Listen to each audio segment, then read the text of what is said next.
Hey, what's going on, family? TSpeaks here, and this is week 3. Week 3 of my celibacy walk, my walk of celibacy.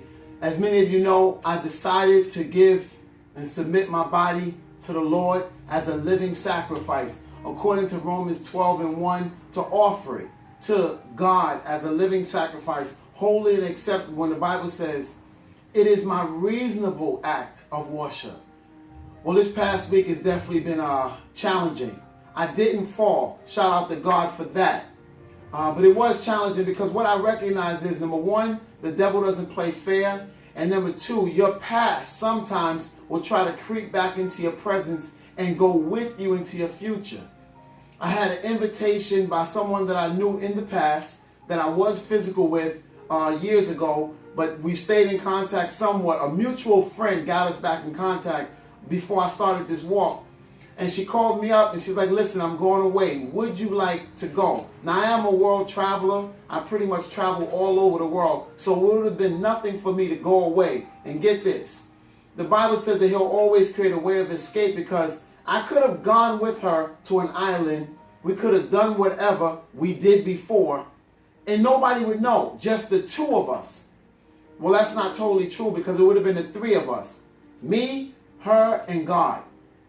And I told her, I said, listen, and I realized I've got to declare this thing unto the hills. I've got to declare it in the valleys. Wherever I go, I keep rehearsing it. I keep declarating that, listen, I am walking in celibacy. That is my declaration, That's my declaration to not only myself, so that my spirit man might hear, so that my flesh might be held in subjection, but also so that those around me understand that there is a standard that I'm walking by. Was it easy to tell her no? No, because the familiar will sometimes try to rope you back, try to pull you back. And like I said, my body is already familiar with hers and hers to mine. So it creates more of a challenge. My old man. My new man, I'm like, wait a minute, devil. You've beaten me up with this many times. I've fallen prey to your devices and your schemes many times. Not this time. I'm not going to go to the island and just tell her, listen, we'll get separate rooms and we'll just keep it on the easy, because I know that's dangerous territory for me. Maybe you all can do it, but I can't, and I won't even enter, because some battles are best won, not fought. God, fight the battle for me. Ignore the phone call. I just told her flat out I can't go. Then I got another invitation. This is a tricky one, by somebody that I used to know, somebody that I was kind of after for years. In one way or another, we never got together in the physical, but we talked. So we came to a meeting of the minds, if you will. I understand her. She understands me. So we find ourselves just going somewhere simple like the movies and dinner and just hanging out. And lo and behold, one thing led to another. Almost.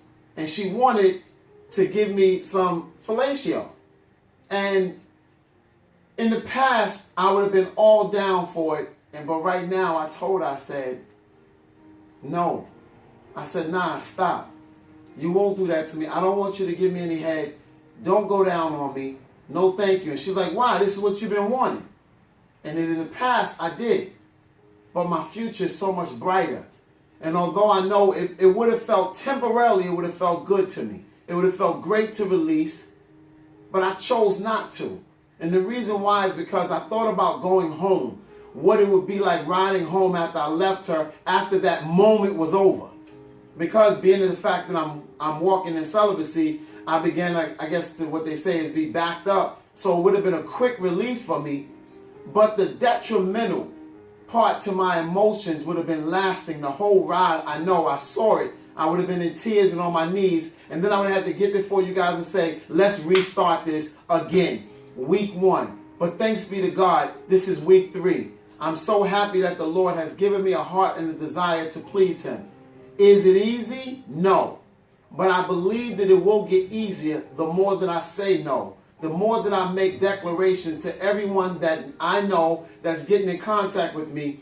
I don't go there. I'm not going to go there. I'm celibate. Because this is the thing. Once I told her no, she literally, because she was actually going in for the kill, putting her head down and everything. And then she comes up and goes, wow. The first thing she said is, you're a man of God. I'm like, wait a minute. You knew that beforehand. But you're willing to cause me or to help me or to watch me walk as something contrary to what I say that I am and be a full participant. And there would have been no problem. But she said it, it just came out of her mouth. You're a man of God.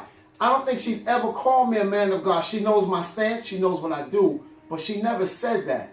I felt good. Now I'm not getting puffed up with pride because I know the battle is on. But at least we won that fight. Thanks be to God. Week 3. I'm TSpeaks, y'all. And for my brothers and sisters, I'm only doing what you can do also. Put your mind to it and get to it. I'm TSpeaks. See you next week.